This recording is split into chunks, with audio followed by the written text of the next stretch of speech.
Parashat Ekev, still Moses' last speech before he leaves the people of Israel, and they're going to enter Eretz Israel with Joshua, his disciple. In this parasha, he warns them about three things that are going to happen or might happen once they're established in Eretz Yisrael. Here are the three warnings. First one, Ki tomar bilvavecha rabim hagoyim ha'ele mipanai mimeni echa uchal lehorisham.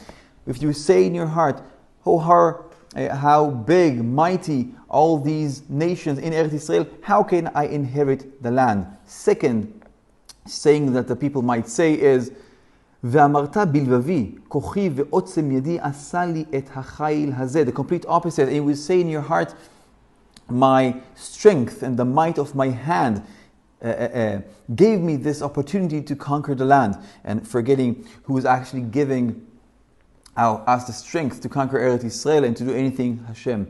And the third thing is, אל תאמר בלבבך, etc. בצדקתי הביאני אדוני לרשת את הארץ הזאת. It's because of my righteousness. I have the right to inherit the land because, I never failed, I never did anything wrong, and so on and so forth. These three things might happen after we feel established, after we're there in the promised land of honey and milk.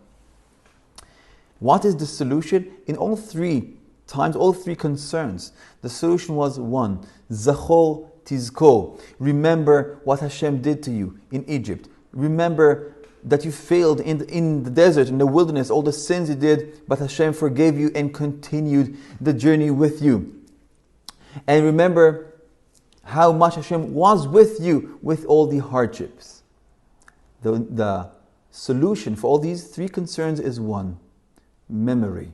Remember where we started, what was the journey up to here, now that you're established in Eretz Yisrael and the life is good. I want to bring it to our family life.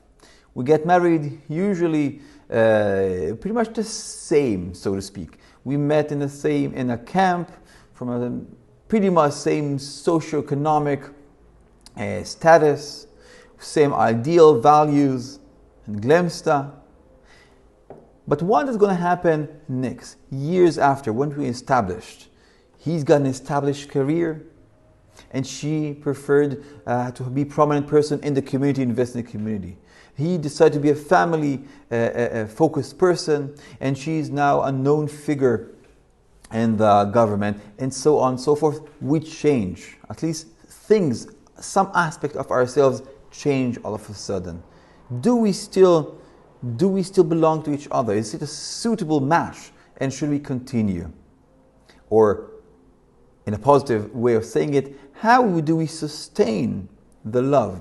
How do we sustain this relationship that we know that is a good one because this is why we came up to be together? This is what brought us to get married in the first place. Well, this is how we wanted to build and establish our house. And the answer, again, can be learned from this parasha as memories, the act of memory. Going to a tea house, buying some tea, sitting together and talking. You think it's only your kochi ve'otzim yadi, your strength and your wisdom. Who helped you in all this time? Who maintained a nice house? Who supported you when you had hardships? Who was there with you in all the journey up to this level? Now, it might be that in a certain field, you're here and I'm only there. Or the opposite in different fields. But the journey we did together, the support, all the hardship that we've been through on the way to get to this position that we're now, each of us by ourselves.